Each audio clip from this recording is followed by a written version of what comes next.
10월 19일 서부지법동 어떻게 볼 것인가 서부지법 폭동사태 관련 긴급 토론회를 시작하겠습니다. 안녕하십니까. 저는 오늘 토론회 사회를 맡은 국회 오비영건실의 권태순 보좌관입니다.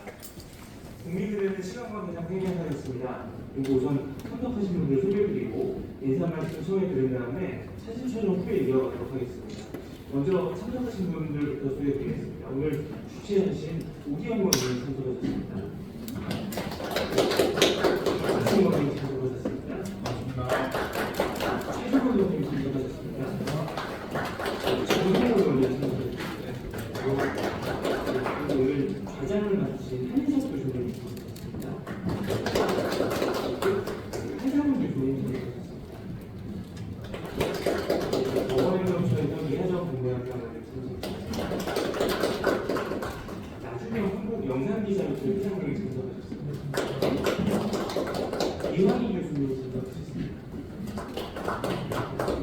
최석환 변호사님 참석하셨습니다.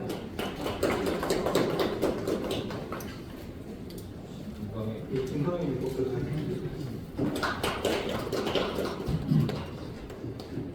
그러면 오늘 그 인사 말씀을 좀 전해드리겠습니다. 오경원 좀 인사 말씀 부탁드리겠습니다. 예. 오늘 1월 19일 서부 폭동 어떻게 볼 것인가 긴급 토론회를 준비했습니다. 지난 12.3 내란 사건 이후에 저희가 또 한당에서 그해 그 다음 연달아 토론을 한 적이 있습니다.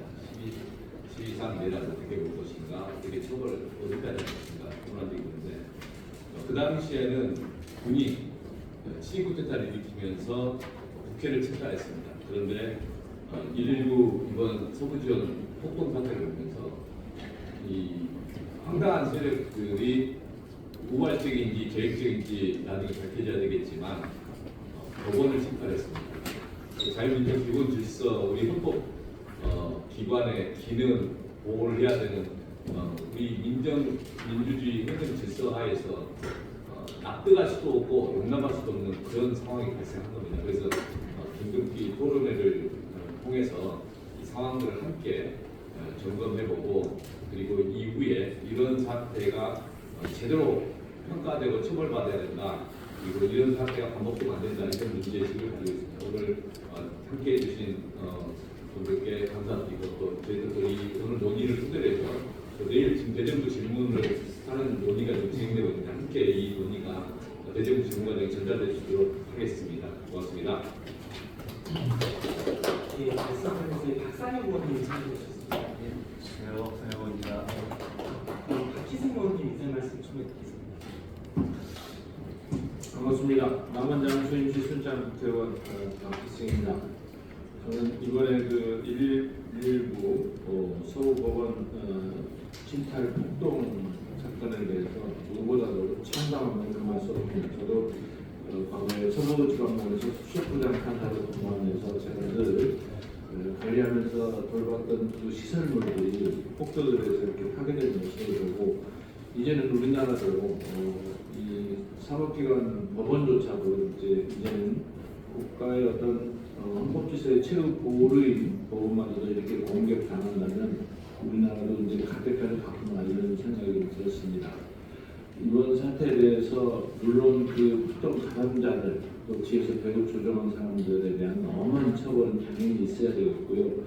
우리나라도 이제는 다른 세계의 나라들처럼 극우 세력에 의한 준동에 대해서 다시 한번 살펴볼 때가 됐다고 생각합니다. 특히 또 20대, 30대 젊은 청년들이 많이 이러한 폭동에 가담했다는 것은 어찌 보면은 우리 정치인들이 풀지 못한 숙제를 제공한 거 아닌가. 그래서 그때 사회적으로도 소외되고 또 정치적으로도 소외된 사람들이 법원이라는 헌법기관을 공격하는 일에 가담했다. 이것은 굉장히 중대하고 심대한 일로 봐야 될 것 같습니다. 어쨌든 오늘 토론을 통해서 그러한 원인에 대한 좀 진단도 되고 앞으로 또 법원도 사실 이번에 소수의 그 방어원들이 지키고 있었는데 폭도들에 들어가서 옥상으로 도망갔다는 이야기. 그다음에 또 영장 담당 판사를 추궁하기에서 찾기에서 폭도들이 판사들만이 근무하는 7층, 8층, 9층을 뒤지고 다녔다는 거. 그래서 있을 수 없는 일에 대해서 원인은 제대로 분석해야 될 것 같고, 특히 또 어떻게 보면 법원에 근무하는 사람들조차도 판사실 들어가는 게 굉장히 조심스럽고 특별한 신분증 카드를 대약할 수가 있는데, 어떻게 해서 그런 판사들이 근무하는 정보가 알려졌는지 폭도들에게 그것도 좀 살펴봐야 되겠고, 아울러 법원도 지금 법정에 지금 방어원 정도만 있는데 법정경이 이제는 법원을 미국처럼 지키는 정말 법원 경찰대로 이제 창설을 해야 되지 않나. 어떤 재판하는 사람들이 이런 직접적인 물리적 공격을 받는다면 국가의 권위뿐만 아니라 재판하는 사람들에 대한 보호도 이제는 필요할 때가 됐다, 이런 생각을 해봅니다. 아무쪼록 오늘 오경원 의원님이란 행사를 준비해 주셔서 다시 한번 감사를 드리고, 우리 정성호 의원님, 박성호 의원님, 우리 존경하는 한인설 교수님께서 자장을 맡아주셨고, 많은 교수님들이 참여해 주셔서 감사드립니다. 네, 다음으로 정성호 의원님 말씀 청해드리겠습니다. 예, 우리 정성호 의원님입니다. 저는 주최한 오기영 의원님하고 차기근 의원님 저랑 같은 지대위 소속이었기 때문에 박혜승 의원님과 사법시험 동기입니다. 다 그것만 저도 공감하고요. 대한민국이 총체적으로 코로나에 빠진 것 같습니다. 그 원인이 국가를 대표하고 행정부의 수반인 대통령이 행정부만 엉망을 만든 게 아니라 군과 경찰을 동원해갖고 국회를 무력화시키려고 하고 중앙선거관리를 전도하고 또 그 지지자들 선동해갖고 폭동을 일으켜서 법원을 또 파괴하고 전달하면서 또 헌법재판 지금 여당이나 또 윤석열 대통령 지지자들 그 병행들은 헌법재판소의 재판소장이라든가 재판관들을 공격함으로써 통제에 대한 대한민국 최고의 마지막 헌법소급이 아닌 헌법재판소에 대한 신뢰를 갖다 저하시키고 무력화시키려고 하는 정말 그런 시도를 하고 있는 것 같습니다. 대한민국의 헌법에 규정된 오부가 대통령 한 사람의 어떤 국회파 그 이후에 일련의 그런 작품 때문에 많이 무력화되고 있고 국가적인 어떤 시스템 자체가 무너지고 있는 것 같습니다. 오늘 그 토론을 통해 갖고 그런 문제점들을 다시 확인하고 우리가 어떻게 이걸 대응해야 될지 고민하는 그런 시간이 기대하겠습니다. 고맙습니다. 네, 말씀 드린 사이에 남인순 의원님 참여해주셨습니다. 박찬호 의원님 인사 말씀 청해 듣고 바로 이어서 남인순 의원님 인사 말씀. 이승환 의원님 인사 말씀. 짧게 말씀드리겠습니다. 우리 우경원님이 지난번 12.3 내란 이후에도 우리 한인석 교수님 모시고 그 12.3 내란 문제에 대한 여러 가지 법적 쟁점에 대해서 우리가 잘 정리하는 토론회를 그래도 시의적절하게 해주셨던 걸 기억하지 않습니다. 그때도 제가 여러 가지 저도 변호사지만 법률적인 쟁점에 대해서 내란이 정말 그때 기술로 종결된 것이 아닐 수도 있지 않냐, 이런 여러 가지 법적 쟁점에 대해서 얘기했던 기억이 있습니다. 오늘 이렇게 긴급하게 이번 서울지방법원 사태에 대해서 자리를 마련해 주셔서 너무나 정말 중요한 자리라고 생각이 들고요. 여기 계신 모든 분들이 다 관련돼서 교수님들이시거나 변호사님들이셔서 그날의 충격을, 이건 아마 오히려 13 내란보다 더 충격이실 수 있다고 저는 생각이 듭니다. 그래서 한 번도 생각해보지 못했어요. 여기 보니까 예전 58년도 얘기가 과거 사례가 나와 있긴 한데, 저희 기억 속에는, 그리고 제가 본 화면 속에는 국회 앞에 탱크가 진주했던 예전에 과거의 유신 시절이나 이런 거는 봤지만 법원을 난입하는 그림이나 영상이나 사진을 본 적이 없었기 때문에 우리 상상하지 못한 일이 펼쳐진 게 정말 충격으로 정말 와닿았는데요. 내일 국회 기밀 현황들도 있고 저도 신청을 했습니다만 그 자리나 그 이후 자리에서도 이런 문제들을 어떻게 해결할 건지 제가 아는 현지 판사는 그런 제안도 하시더라고요. 판사들 정말 이름이니까 정확하게 지금 구체적 신상이 너무 적나라하게 드러나고 있지 않습니까? 판사님들의 재판을 담당하시는 분, 우리가 공개재판주의를 하더라도 어디까지 보호해야 될지 이런 것도 제도적인 과제를 좀 해야 될 보완 필요가 있어서 개정안 필요하다 이런 제안을 좀 주신 전직 판사님도 있었는데 그런 것까지 해서 좀 체계적으로 또 향후에 대응책을 모색해 나가야 될 것 같습니다. 네, 감사합니다. 네, 감사합니다. 그러면 토론회에 들어가기 앞서 사진 촬영을 하겠습니다. 교수님들 앞으로 좀 보여주시기 바랍니다.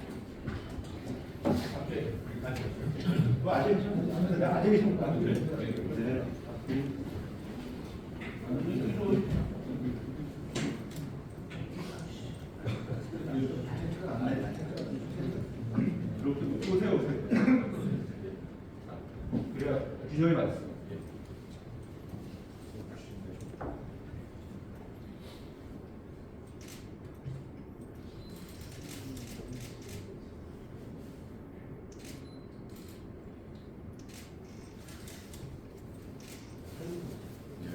얘도 파이프라인 그래서 지원입니다. 이렇게. 그러면 주장을 맡으신 한인석 교수님 진행으로 오늘 토론회를 이어가도록 하겠습니다.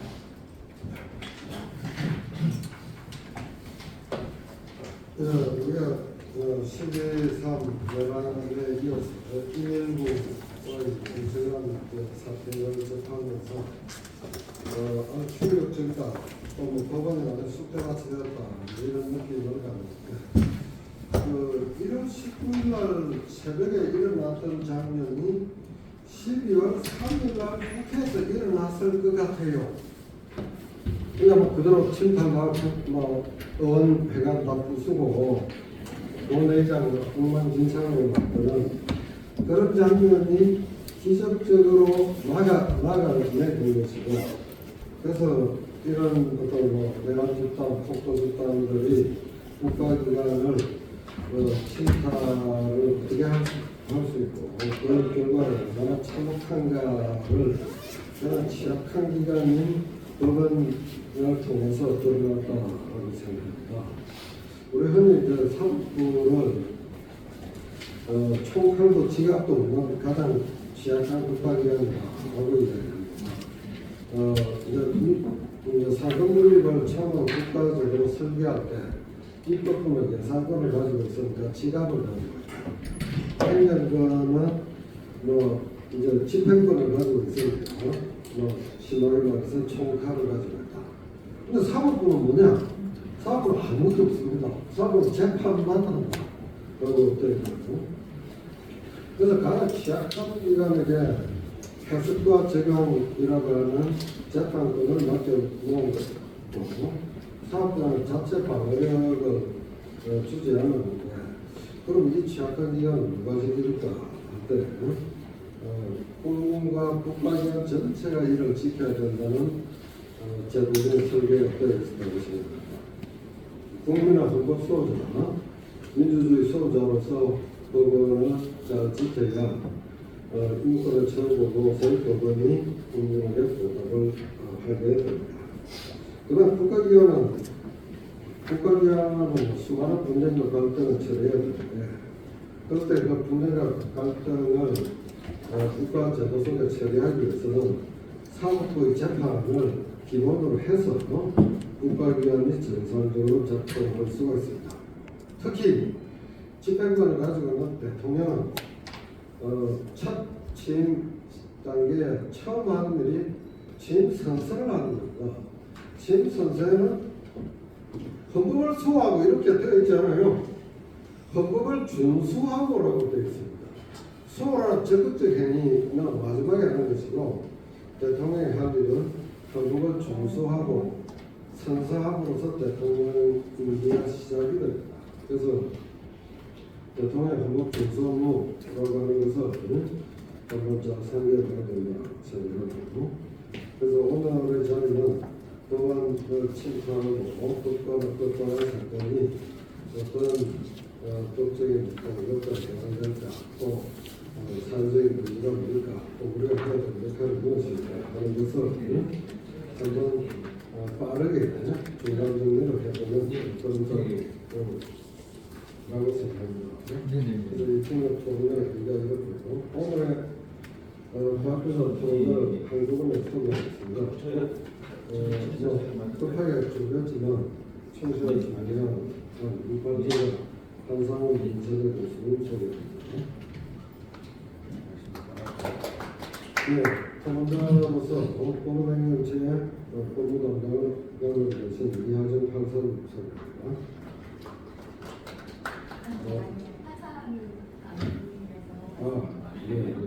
법무 담당을 소개합니다. 다음 영상 기자협회 나중에 회장님 소개합니다. 서울만대학교 건대교수 이하영 소개합니다. 민주사회연구 여사모임의 최석훈 변호사는 소개합니다. 그도 입법조사처럼 충실히 뒷받침을 하고 토론에 직접 나오는 경우는 조금 적은데 이 사안이 너무 중요하기 때문에 입법조사제 김유환님 입법조사님 소개합니다. 발표에 들어가서 한성교수 한 20분, 25분 정도 하고 그 다음에 혼자분께서 한 번에 나오시죠. 그래서 한 7분에서 10분 정도 하고 그럼 제대로 진행하고 한성교수 씨. 네, 안녕하십니까. 존경받는 한상호입니다. 오늘 이 주제가 굉장히 무겁고 문제가 됐습니다. 앞에서 여러분들이 말씀해 주셨습니다만 사실 그 작년 12월 3일에 비상경 선포도 굉장히 충격적이고 떨리는 마음으로 보았는데 또 그다음 며칠 전에 1월 19일에 있었던 서울 서부지방법원 대한 그 신탈 남이 폭동 이 문제도 거의 비슷한 정도로의 충격과 상당한 또 들어왔습니다. 그러한 그 민주주의라든가 법치주의의 하나는 정말 현재 대한민국에서 21세기에 있을 것인가 그런 의미 1980년대 군사국제의 역사 속으로 돌아갔을 것이다 라고 생각을 했었던 그런 사건들이 이렇게 불과 짧은 시간 안에 발생하는 것을 보고 정말 그런 말이 제가 눈 떠보니까 선진국이 됐더라 이런 말이 있는데 다시 한번 눈 떠보니까 후진국이 되는 것 같은 그런 참담한 사실관계는 지금 계속 조사 중이고 수사 중이고 또 언론에도 계속 보도가 되고 있기 때문에 저도 현재까지 어제까지 언론에 보도된 그런 내용을 중심으로 정리를 했습니다. 그렇기 때문에 시간도 촉박했고요. 부정확한 좀 부실한 내용도 있지 않을까 걱정이 됩니다.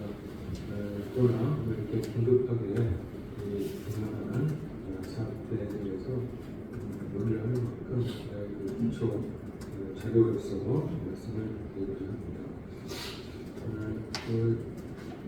내포된 자료집에 간단한 내용과 목표는 표에 이런 것들을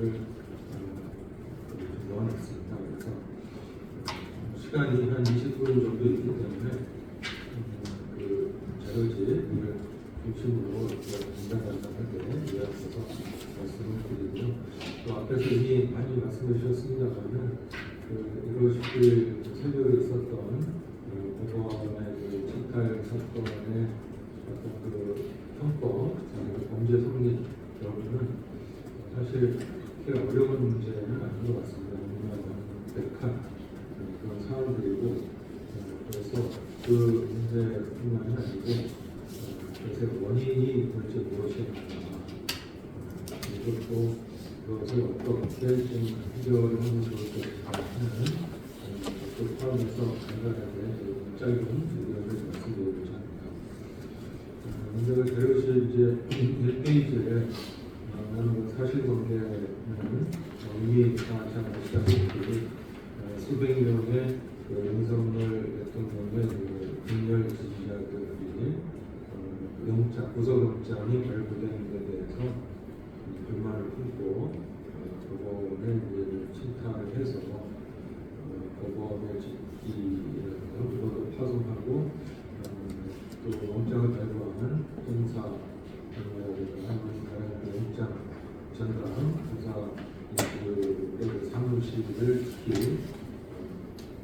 파손을 하고 또 형사들을 찾아서 다니기도 했다 이렇게 알려지고 있습니다. 또 공수처 수사관도 폭행했고요. 또 수십 명의 경찰관도 공무를 집행하는 경찰관도 폭행을 해서 3해를 이번 경찰관도 발생했다 알려졌습니다.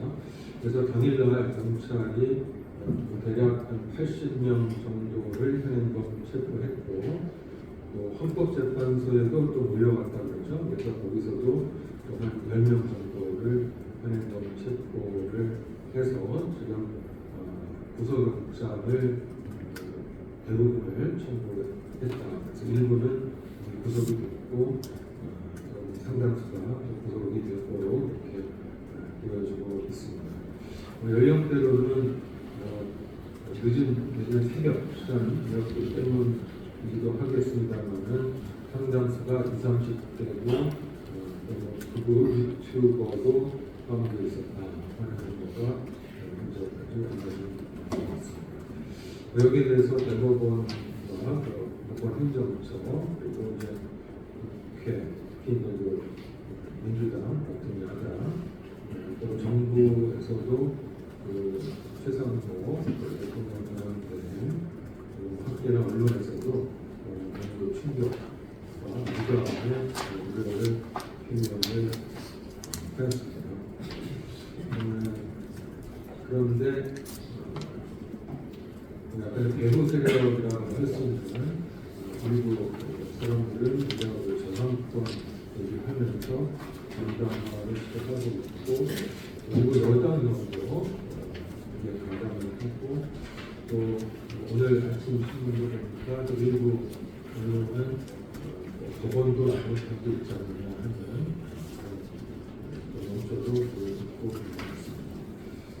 그래서 이 사건을 보는 시각이 법적인 형법적인 관점에서는 문제가 명백하겠습니다만 그 원인이랄까 배경 평론 어떤 주체에 대해서는 여러 가지 논란이 있는 것으로 생각이 됩니다.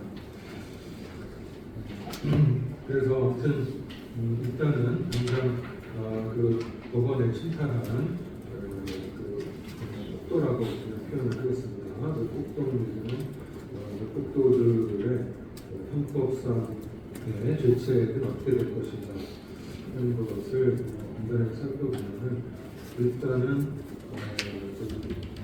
주거침입 건조물 침입죄가 성립이 되게 되는 거예요. 또 이게 단체나 가족의 위력을 보이거나 흉기를 휴대하는 경우에 위험한 물건을 휴대하는 경우에는 가중처벌하는 규정이 있어서 헌법 320조 그래서 특수 주거침입죄가 성립될 수가 있겠습니다. 이 특수 주거침입죄 그럼 여기서 주거나 건조물 침입이 있습니다만 정확히 얘기하면 조항이 있기 때문에 320조에 의해서 특수 건조물 침입죄가 성립이 되게 되고 여기에 형량은 5년간의 징역으로 되어 있습니다. 그 다음에 두 번째 중요한 사실은 법원 내로 이제 침범을 해서 서류라든가 물건, 건물을 손괴, 파손, 또 유리창도 깨고 하는 것들이 생존되게 되었고 확인이 되었습니다.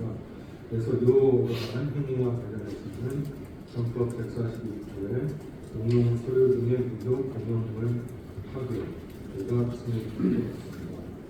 법조문은 3페이지 쪽에 되어 있습니다. 공무소에서 사용하는 서류 기타 물건 또는 전자기록품을 생산, 변기, 효용을 해야 하는 경우에 때문에 7년 이하의 징역에는 1천만 원 이하의 벌금을 처한다 이렇게 되어 있었고요. 141조도 별로 문제 없이 적용될 수 있을 것 같습니다. 그리고 또 법원을 경비하고 있었던 경찰관들을 집단으로 폭행하고 또 흉기형에서 구역으로 방패를 뺏었다든가 국가 위험한 문제들을 수행하고 그래서 여기에 대해서도 집단으로 해왔기 때문에 특수 공무집행 방역죄 헌법 144조가 되어 있습니다. 그러니까 승인이 될 수가 있겠고요. 그리고 이제 보도된 바에 의하면 이날 경찰관들이 자수로 상해를 입은 것으로 알려지고 있습니다. 그래서 이 경우에는 특수공무집행 방역 13조까지 성립될 수가 있겠습니다. 여기까지는 사례들도 워낙 많은 그런 문제고 또 법의 해석도 큰 문제가 없고 또 영상이라든가 CCTV라든가 이런 것도 있기 때문에 성립의 문제가 없어 보이고요. 하나 좀 논란이 되고 있는 것이 소유죄라고 하는 게 있습니다. 헌법 115조입니다. 가중인 집합하여 폭행, 협박, 또는 선괴의 행위를 한 자는 1년 이상 10년 이상 징역이나 불구하는 유죄를 처하게 되어 있습니다. 근데 이 소유죄는 이렇게 자주 적용되는 죄가 아니고 제가 알기로는 80년대 정도에 한번 적용이 되고 그 후로도 적용이 안 되고 또 학계에서도 많이 논의되고 있지는 않기 때문에 소유죄는 그런 경우에 적용될 수 있는가 조금 논란의 여지는 있어 보입니다. 그리고 이 소유죄와 관련해서 또 하나 좀 논란이 있었는데 이 소유죄의 아까 구성 요건이 보면 폭행, 협박, 선괴 이런 행위들이 소유죄의 구성요건 행위이기 때문에 이 헌법 교과서나 그 해석을 보면은 이런 폭행이나 협박, 선괴 이런 행위를 선괴죄가 흡수가 됩니다. 다른 죄는 성립이 안 되고 소유죄만 성립된다 이렇게 해석을 하는 흡수가 되다 이렇게 보기 때문에 소유죄를 만약에 적용했을 경우에 아까 얘기한 그 공용물로 손괴라든가 이런 등등의 죄와 소유죄가 어떤 범위가 될 것이냐는 게 법적으로도 조금 논란의 여지는 있을 것 같습니다. 그래서 아마 형량은 소유죄가 10년 이하 1년 이상 10년 이하이기 때문에 가장 높긴 합니다만 아까 말씀드린 특수 주거침의 공정물 침해라든가 공용물의 파괴나 손괴, 특수공물 집행 방해, 치상 같은 죄들은 경합법의 관계에 있다고 되어지기 때문에 이런 죄들을 가중을 하게 되면 이런 10년 이상의 형량을 확보할 수가 있게 될 것 같습니다. 따라서 현재로서는 굳이 소유죄를 적용하는 것보다는 좀 더 명확하고 논란이 적은 죄를 적용해도 되지 않을까 싶은 생각을 있습니다. 다만 문제는 이제 수백 명이 이 폭동에 가담을 하긴 했습니다만 이것이 이제 공동 점검 예전에 교사가 된다면 어느 정도 범위 내에서 공동으로 참여를 하는 가담할 의사가 있느냐 또 구체적으로 어떤 행위를 했느냐 하는 것을 입증을 해야 되기 때문에 이런 것들은 좀 더 수사를 통해서 개개인의 참여 정도라든가 그 모의라든가 이렇게 의사의 범위가 어디까지나 하는 것들은 좀 더 분명히 되지 않나. 형벌 이외에도 민사상, 손해배상 청구도 가능할 것으로 되고 있습니다. 다음으로 이제 원쪽으로 넘어가서요. 극우 유튜버의 수준으로 가겠습니다. 현재 알려진 바에 의하면 그런 혁명이고 들어가자라는 식으로 하면서 법원의 그 난이 신입을 구축하고 그리고 승중계까지도 한 것으로 나오고 있습니다. 그렇기 때문에 우리들에 대해서는 그때 얘기한 그런 신입이라든가 그것들에 대한 승인들의 검찰과는 그 공식적인 방해 죄에 대해서 공정정권 내지 교사의 정치를 thực施하겠다 생각합니다. 또한 이 경우에도 지금 이 유튜버들이 그 유튜브를 통해서 수억 수십억의 수익을 창출을 하고 그다음에 함부하기 때문에 이러한 그 수익 범죄 수익이죠 일종의. 그래서 이것을 어떻게 몰수 추진을 하고 또 배상을 청구할 것인가 하는 부분도 생각하도록 하겠습니다.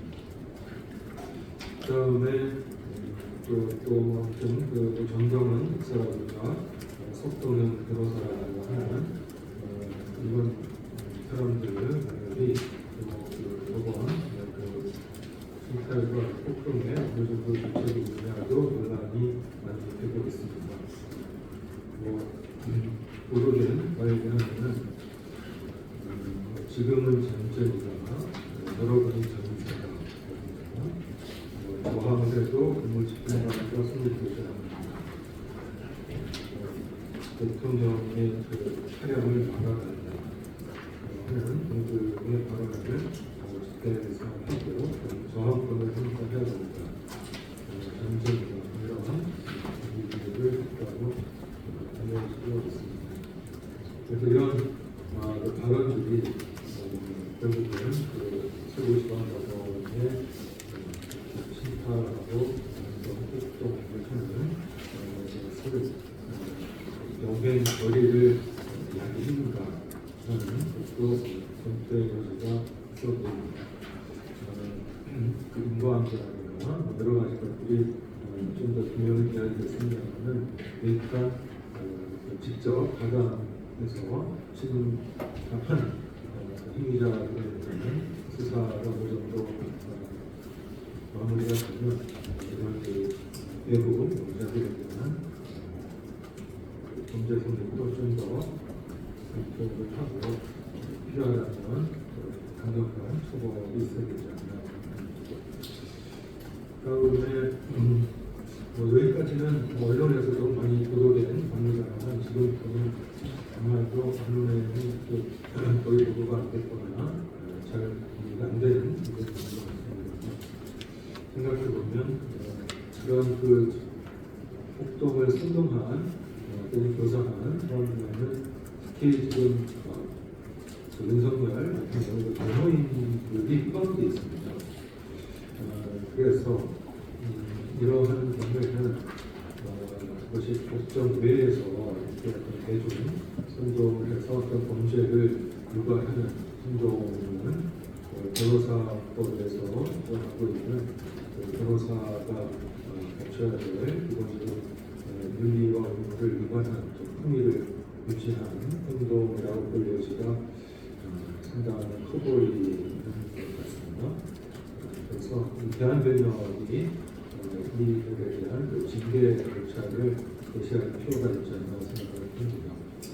마침 그 기사를 보니까 어제죠. 1월 21일 조국 신당에서 석동현 윤곽근 변호사에 대해서 징계를 요청했다고 합니다. 마침 또 지금 우연찮게도 지금 대한변협 행정 선거가 어제 있어서 번역이 대한변협이 이런 문제를 크게 들어가지 못했겠습니다만 더라도 조건표에 쳤어야 될 필요가 있고요. 더 나아가서 공수처도 요청을 할 수 있는 것으로 생각합니다. 그리고 미국 트럼프 대통령이 또 어제죠. 1월 20일에 취임을 했는데 이 트럼프 대통령도 유죄 판결까지 받지 않았습니까?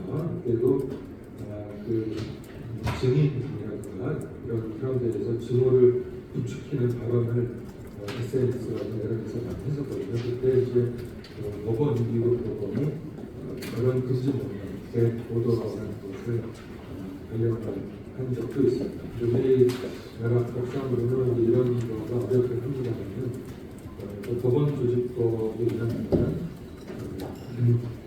그렇게 법정의 존엄과 질서를 해칠 우려가 있는 사람의 입정을 금지하는 퇴정을 명할 수 있고 또 기타 법정의 질서에 제시가 명할 수 있다는 또 감치도 할 수 있는 이런 점이 있기 때문에 이런 점을 적극 활용할 필요가 있지 않나 생각이 들고요. 헌법재판소 법에도 이상한 취지의 필요가 있습니다. 그다음에 윤석열 대통령의 책임은 무엇인가에 대해서 좀 한가지 살펴보겠습니다. 어떻게 보면은 뭐 일단 이러한 국정의 혼란과 각종 심각한 사태들의 원인 제공자는 윤석열 대통령이 일차적으로는 비상적으로 선포하고 내란 행위를 통해서 그런 행동이 발생을 하고 있습니다. 근데 이제 그것으로도 모자라서 대국민 강화의 그 편지, 지지자들에 대한 편지 등을 통해서 법이 무너지고 있다. 불법이 자행되고 있다. 수사권도 없고 재판권도 없는 무도인 재판이다. 다 같이 싸우자. 이런 끝까지 싸우겠다. 이런 여론들을 통해서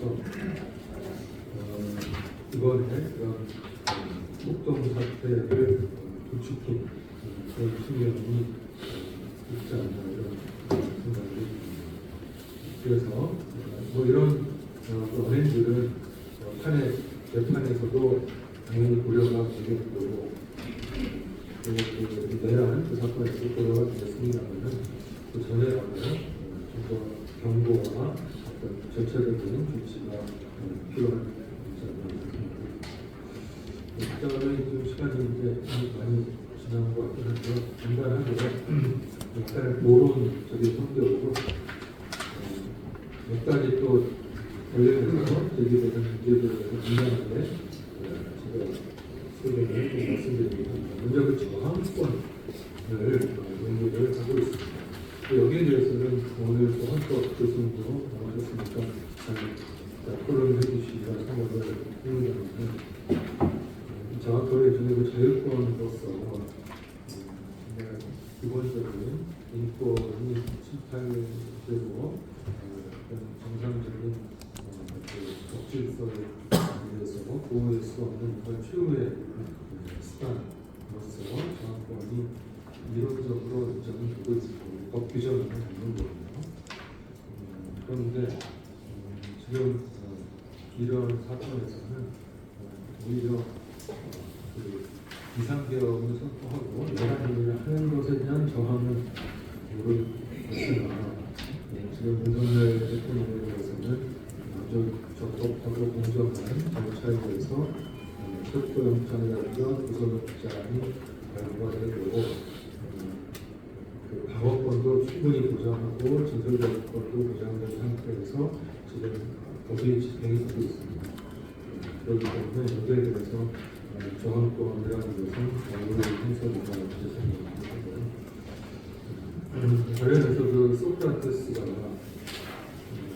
스스로는 타약을 마시고 또 그 건강에서 도망가자고 하는 그 친구 크리스톤의 조언을 뿌리치면서도 평생 아테네법을 지키고 살아왔는데 내가 불리한 재판을 받았다고 그 법을 무시하면 안 된다. 그러면서 기꺼이 타약을 마시고 사망하지 않았습니까? 그래서 우리가 지금 갖고 있는 헌법 그리고 내란 국제 규정이라든가 그리고 형사 고소법의 체포와 구속에 관한 여러 절차적인 법례들은 이미 수십 년 동안 97년인가요? 개정되므로 잘 작동이 되고 있는데 이도 여기서만 정확도는 하는 것은 절차적이 아니다.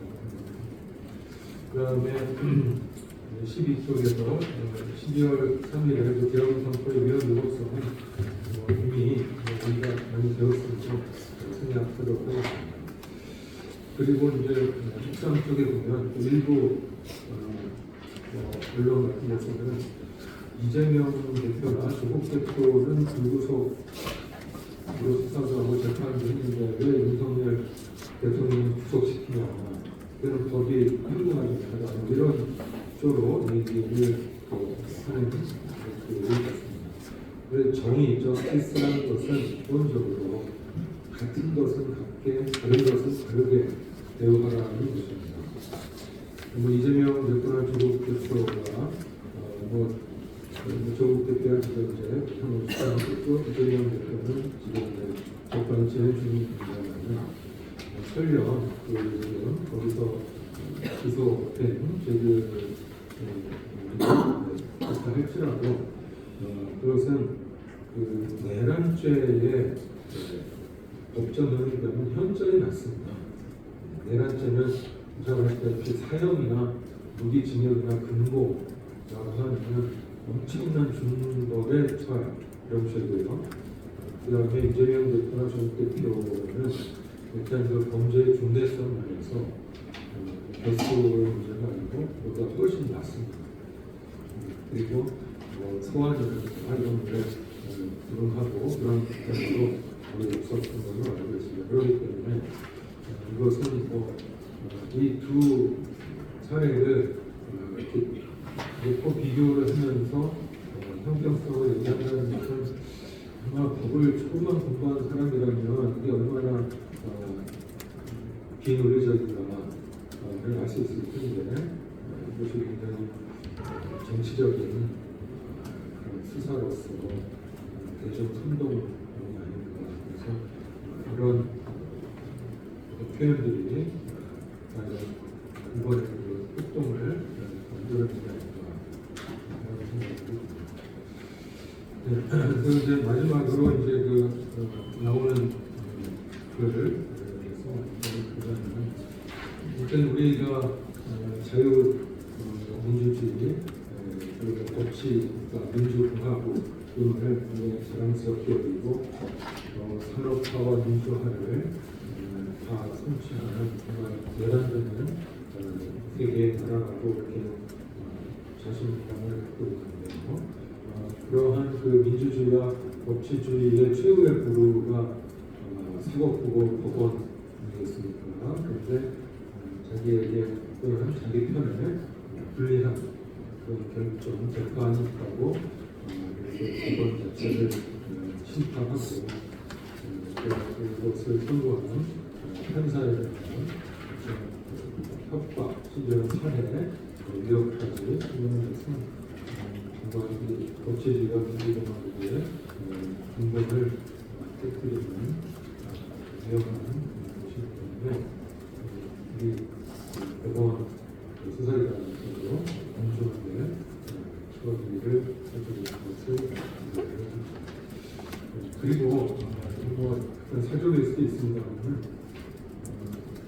공수처라든가 저번 이 앞으로는 좀 어떻게 하면 좋을까 이런 고민도 좀 해봤습니다. 물론 이것이 이런 그 법원에 대한 심판 자체가 공수처의 잘못이 있다는 것은 아니고요.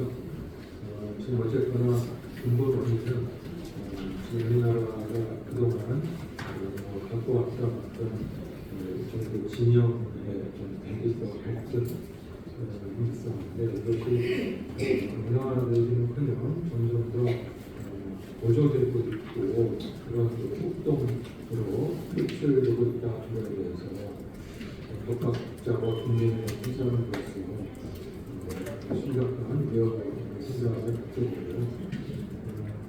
근데 이제 그 공수처도 조금 더 현명하게 또 성숙하게 조치해주면 어떨까 하는 그런 생각을 좀 듭니다. 저는 이번 그 내란 사건을 공수처가 수사하는 것은 적법하다고 일단 생각합니다. 그 직권 남용죄에 대한 그 대통령에 대한 수사는 현행법상으로 가능하고 또 그 직권 남용죄와 직접 관련 있는 내란죄를 또 수사하는 것도 적법하다라고 저는 분명히 생각을 합니다. 그렇지만 그 적법성 문제와 정당성 문제는 조금 다를 수 있다.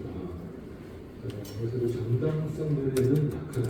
제가 볼 때는 경찰이 수사하는 것이 애초부터 적절하지 않았나 이런 생각을 하고요. 또 윤석열 대통령 측에서도 계속 반박을 하고 또 진술 거부도 하고 그래서 그러기 때문에 진척이 지금 안 보이는 상황입니다. 그래서 좀 뭐 이거는 아쉬운 점이긴 합니다만 향후에라도 다시 뭐 검찰로 이렇게 보내기는 시간이 없기 때문에 검찰로 이처럼 이런 성부를 조기에 해서 검찰이 수사를 마무리해서 기소를 할 수 있도록 하는 것이 좋지 않을까 하는 생각이 들고요. 또 진술거부권을 행사하는 것은 또 피의자 피고인의 기본적 권리이기 때문에 여기에 대해서 또 무리하게 부인을 하려는 시도가 또 신인권적인 수사를 청렴하고 출범한 공수처의 수사 방침에 맞는가 이런 것도 또 법학자로서 고민을 해봤습니다. 그럼 또 오늘 또 민주당 의원님들이 주최를 하셨는데 민주당 또 최근에 그 지지율이 많이 좀 변하고 있고 그런 의외의 결과들도 있는 것 같습니다. 저는 이제 우리 답사로서의 그 민주당이 지금과 같은 국정 혼란의 중심과 균형을 잡고 훌륭하게 결정을 해주시면 바라는 것 같고요. 그래서 최상로 대통령 권한대행에 대한 과거한 공기업이나 법관에 대해서는 또 많은 국민들이 대화하는 것 같고 직무유기적으로 고발할 것도 재검토를 할 필요가 있지 않느냐 생각도 좀 그리고 또 내란 특검법이라든가 김건희 특검법도 지금 이 시점에서 그것이 꼭 그렇게 시급한가 하는 점들도 한번 조금 차분하게 생각을 해보시면 우리 많은 국민들이 좀 더 마음의 안정을 찾고 지금과 같이 이렇게 여러 가지 면에서 불안하고 혼란스럽고 대립이 격화된 이런 상황에서 좀 더 한국의 집권을 생각하시는 정당으로서 대선적인 판단을 해주시기 바랍니다. 마지막으로 저는 이번 사태를 보면서 그 정황이도라는 말을 생각을 하고 있습니다. 우리가 박근혜 전 대통령에 대해서도 탄핵을 할 때도 그때도 개혁을 하지 않습니다. 이런 걱정과 두려움이 많이 있었고 실제로 뭐 문건도 나오고 그러지 않았습니까? 그래서 이 그 개혁이라는 것은 물론 대통령의 고유 권한이긴 하지만 그리고 요건이 그 헌법에 명시되어 있긴 합니다만은 이렇게 원하명될 위험성을 항상 갖고 있었다. 그것이 이제 이번에는 완전히 현실화된 것이고요. 그래서 첫째 개혁법이라든가 대통령 경호처법, 공수처법, 형사소법 등등 이미 지금 많은 법안이 제출되어 있는 것으로 알고는 있습니다만 여기에 대해서도 좀 더 속도를 내서 향후에는 이런 정말 터무니없는 불안을 갖지 않고 정말 번역할 수 있는 대한민국이 되는 비온 뒤에 땅이 부러진다고 할 때 그 비가 폭우가 내리는 여전하니까 이렇게 희망을 내리면서 결정을 마치겠습니다. 감사합니다.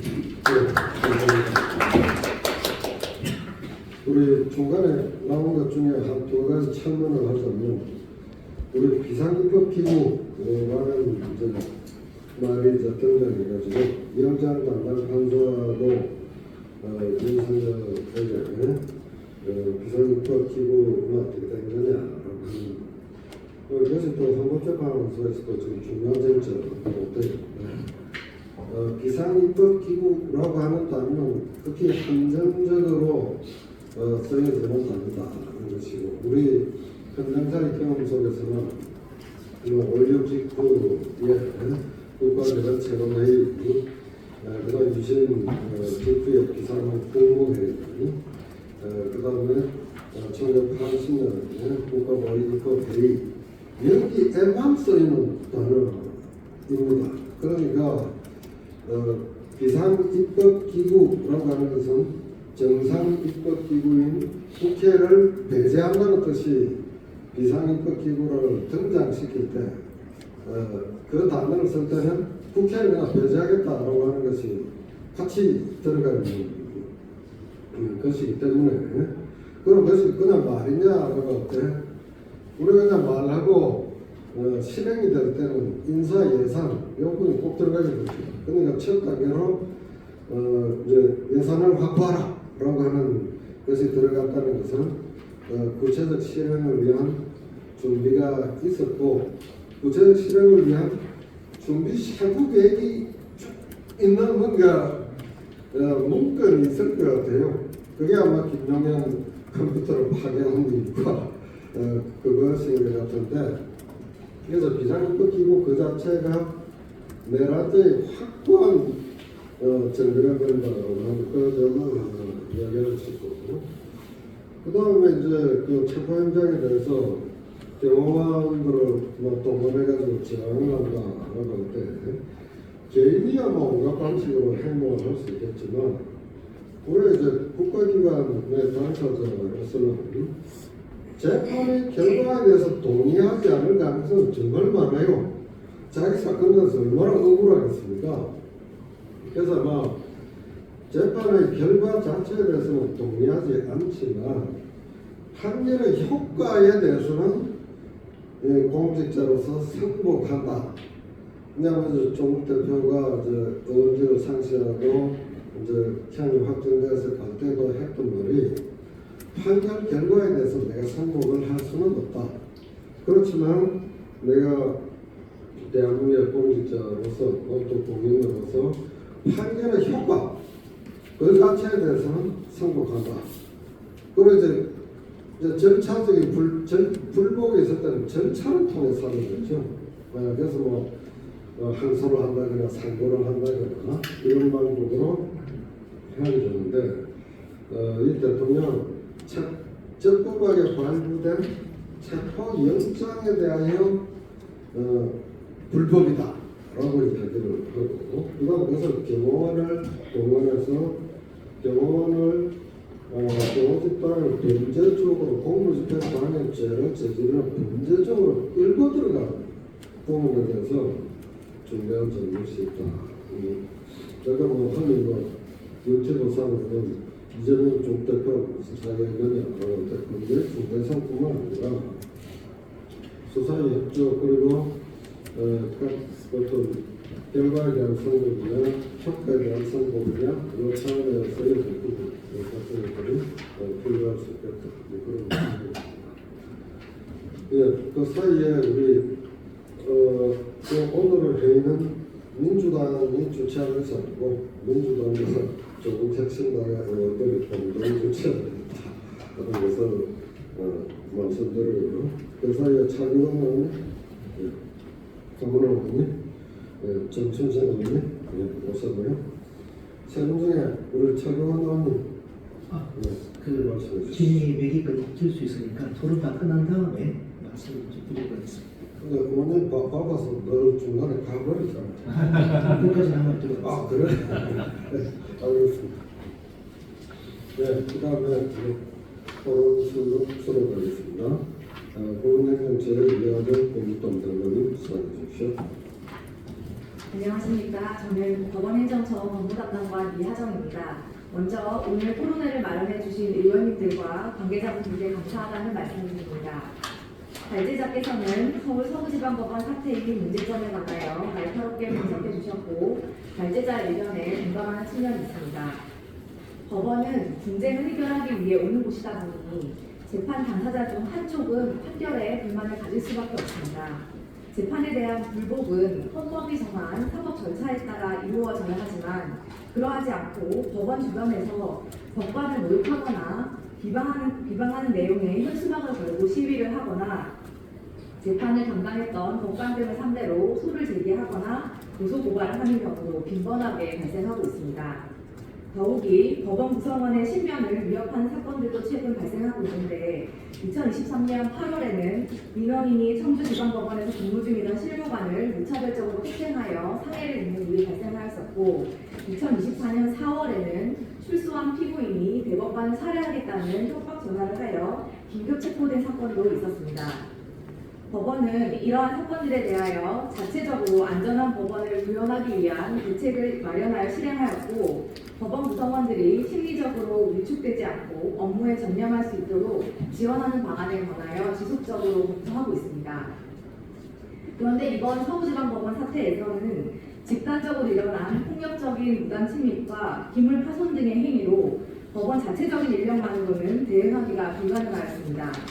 문제는 이러한 폭력적이고 극단적인 행위가 다시 발생할 수 있다는 우려가 아직 해소되지 못하고 있다는 것입니다. 더구나 영장을 발부한 법관에 대한 신변 위협이나 모욕 행위는 지금도 계속되고 있는 상황입니다.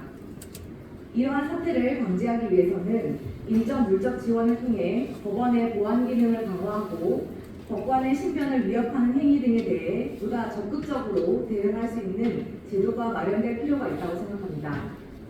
구체적으로는 보안관리대원 인력과 보안시설 및 장비 등을 확충할 필요가 있고 경찰 관서와의 업무 협조 체계를 보다 공고하게 구축할 필요가 있다고 생각합니다.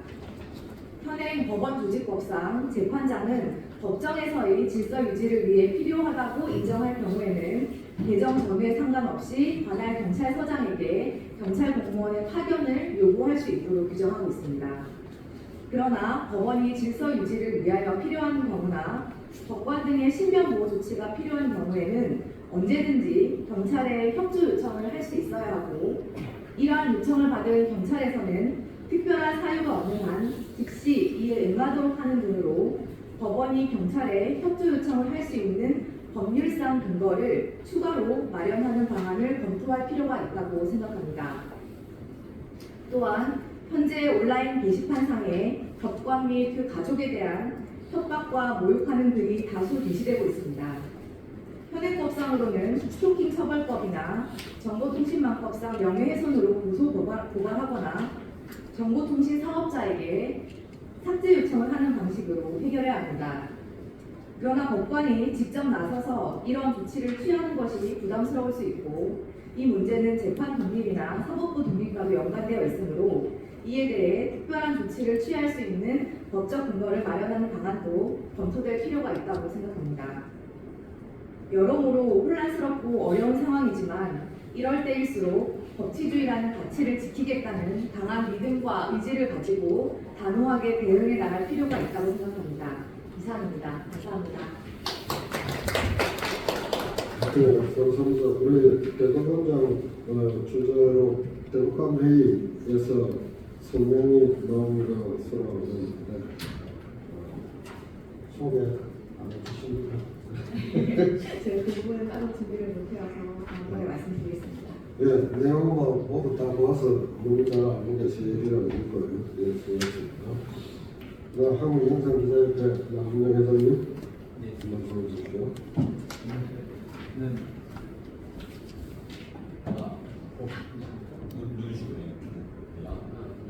한국영상기자협회 나아주는 지금 MBC에서 30년째 영상기자를 일해 왔는데 제가 30년 동안 여러 취재 현장을 다니면서 집회 시위 많이 취재를 해왔지만 이것처럼 단일한 현장에서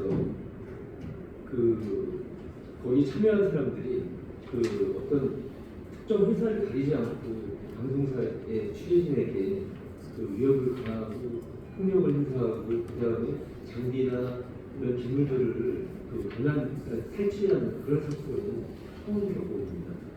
저희는 작년 12월 3일 개헌 내란 사건들을 저희 영상기자들이 직접 국회 담을 넘어서 같이 현장에서 취재하고 또 그 시민들이 개헌 내란 사건을 막기 위해서 국회 밖에서 몸을 들어서 개헌군을 맞서는 그 상황을 함께 취재하면서 대한민국 민주주의를 지킬 수 있는 언론인으로서의 역할을 했다는 데 자부심을 가졌는데요. 이번 사태를 겪으면서 이런 우리가 가졌던 어떤 자부심이나 이런 것들이 굉장히 참담하게 무너지고 또 앞으로 취재하면서 이런 일들이 계속 반복된다면 우리의 취재할 수 있는 이 여건이 굉장히 위축될 수가 있겠다는 그런 걱정이 들고 있습니다. 이번에 지금 현재 저희가 국회에서 취업한 걸 보면 저희 영상기자들은 지금 현재 8명, 그러니까 회원 영상기자 4명에 보조를 하는 보조원 4명에서 8명이 지금 심각하게 폭력에 상처를 입고 또 정신적인 피해를 받고 되는 물건이나 여러 가지 취재물들을 도난당했고요. 그 다음에 저희 회원은 아니지만 연합뉴스 사진기자랑 그 다음에 유튜브 한 분이 소킹이나 이런 것에 의해서 피해를 본 것으로 드러났습니다. 사실 영상기자는 항상 로고를 회사의 자기 방송사 로고를 든 카메라를 들고 시위 현장에 제일 앞에 있기 때문에 사실 현장에서 어떤 참여하신 집회 참여자나 시위 참여하신 분들로부터 어떤 본인들의 견해나 이런 것과 보도되는 것에 대한 차이, 그다음에 언론에 대한 어떤 불만 이런 것들에 의해서 항상 거기에 대해서 이야기 듣고 불만을 내고 몸으로 감수해야 되는 그런 상황을 많이 겪게 됩니다. 하지만 직접적인 위해나 이런 것은 필요 없었어요.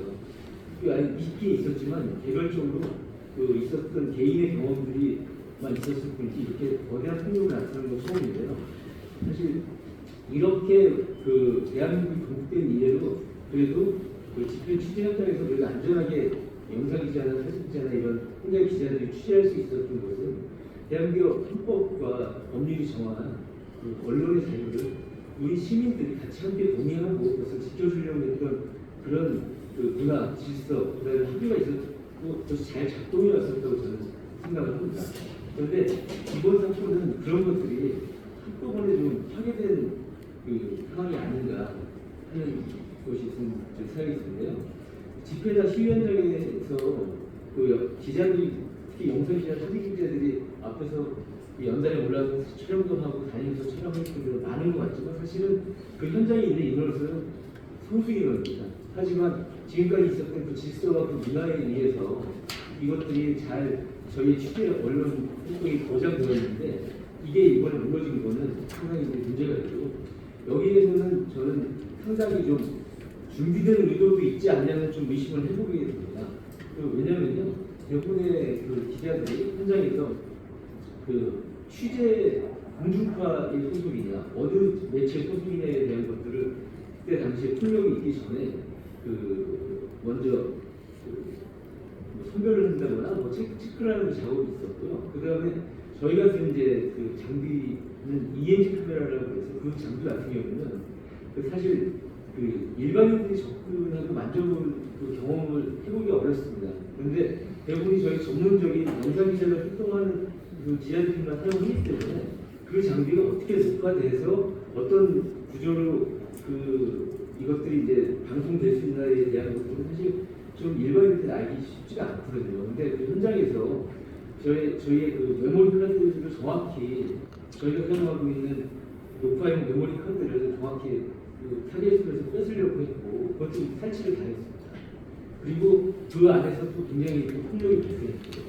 이거는 뭔가 그 당시에 보수 유튜버나 집회나 시위에 참여하는 유튜버들을 굉장히 동조하거나 그것들을 같이 활동하고 있는 유튜버들이 활동했는데 그 사람들 것을 보여주고 이것들을 공정하거나 어쨌든 좀 다른 시각으로 보도하는 것들은 철저히 막겠다는 어떤 목격자 없는 내란, 목격자 없는 특성을 만들고자 하는 그런 의도가 있지 않았을까 하는 그 생각이 듭니다. 그리고 철저하게 그렇게 그 법원 그 주변에서부터 취재를 와왔기 때문에 그 사실 그런 상황이 있어도 저희가 ENG 카메라를 들고 그 정상적이라면 그 법원에 난입한 현장을 들어서 취재를 했을 거예요. 근데 취재 자체를 공수를 했다는 것에서 그게 상당히 저는 그 어떤 사전에 기획되거나 그런 그 현장에서 그런 것 의도를 갖고서는 그 언론의 취재를 막은 것이 아닌가 하는 이제 좀 의심을 해보게 되고요. 그래서 그것이 상당히 심각한 그 문제를 앞으로 언론 취재의 자유를 막는데 문제 가져올 거라 생각합니다. 그래서 대표적인 예가 어제만 봐도 그 대통령이 현재 나오시는데 대부분이 그 예전 같으면 현재 입구부터 해서 저희가 위치를 나눠서 위치 풀 취재를 해서 그것을 영상을 공유를 하면서 그것을 보도를 했습니다. 대부분이 그 공동연대 빌딩인가 거기에 올라가서 실질적으로 현장 접근을 할 수가 없는 상황이었어요. 내부의 그 현재 안에서 있는 취재 외에는 외부 취재가 봉쇄가 된 거죠.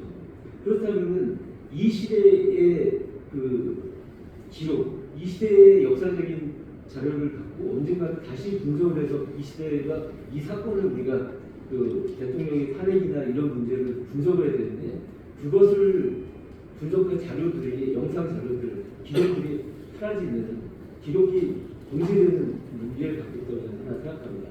그리고 이런 문화를 지금 만들어 오기까지는 그냥 한 번에 된 것이 아니고 기존에 이제 그 보수 집회나 시위를 하시는 분들의 문제도 있지만 기존에 이 언론의 그 취재 보도에 관행도 저는 문제가 있다고 생각합니다. 특히 기존의 공중파나 그 뉴스를 취재 보도하는 것을 허가받은 그 방송사의 경우는 기계적 중립을 요구할 것을 굉장히 요구를 받아왔습니다.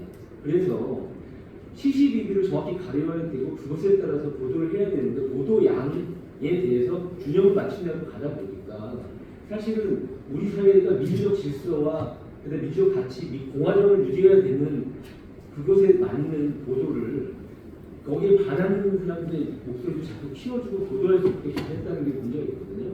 저는 이번에 법원 내란 이 폭동 사태가 일어날 때도 초기에 그 방송사들의 그 보도 형태에 굉장히 좀 문제가 있어서 이걸 개선해야 된다고 이제 바로 저희 협회의 입장을 내기도 했었는데요. 뭐냐면은 그 폭력에 의해서 법원이 그 심사를 그 안에 그 판사들까지 위협을 당하고 있는 상황인데도 그것을 저희가 유튜브나 뭐 아니면 현장에서 어렵게 취재한 영상들을 가지고 방송을 내는데 그걸 저희가 블러 처리를 했습니다. 방송사죠. 그 블러 처리를 뭐라 한다는 것은 기본적으로 폭력이 일어나는 상황을 한 번 다시 이렇게 한꺼풀을 줌으로써 보는 사람들로부터 그 심각성에서 조금 감정적으로 멀어지게 만들거든요. 그리고 이게 얼마나 문제가 있냐에 대해서도 좀 더 덜 심각하게 보고 이 사람들도 뭔가 어떤 주장을 하기 위해서 거기에 대해서 그 할 얘기가 있고 보호돼야 될 대상으로 오해할 수 있게 만드는 문제가 있어서 이거는 이렇게 보도되면 안 된다고 제가 문제제기를 저희 협회에서 했었고요. 특히 집회 시위와 관련돼서 집회 시위에 참여하시는 분들은 공개적으로 자기의 정치적이거나 자기의 의사표현을 위해서 공개의 장으로 나왔기 때문에 소양권 보호의 대상이 되지 않음에도 불구하고 그런 부분에 대한 것들을 법원의 법률과 법원의 판례에서도 보장됐음에도 불구하고 이것들이 우리 언론의 기계적 중립의 무게 때문에 제대로 구현되지 않았던 것이 이런 문제를 만들어왔다고 생각이 듭니다. 그래서 제가 마지막으로 하나 말씀드리고 싶은 건 미국도 몇 년 전에 의사당이 심사당하는 굉장히 큰 사건 이후에 언론학자나 언론계에서 같이 이런 가이드라인을 만들었다고 합니다. 첫 번째로 어떤 보도든지 그런 선거와 관련된 여기서는 선거에 그때 문제였기 때문에 선거와 관련된 것을 보도함에 있어서는 민주주의의 그 합당가를 프레임을 적용해서 이거를 반드시 보고 판단을 해야 됩니다. 그리고 민주적 제도와 규범을 강조한 틀에서 거기에 맞지 않는 주장이나 이런 것들에 대해서 정확히 비판하고 보도해야 됩니다.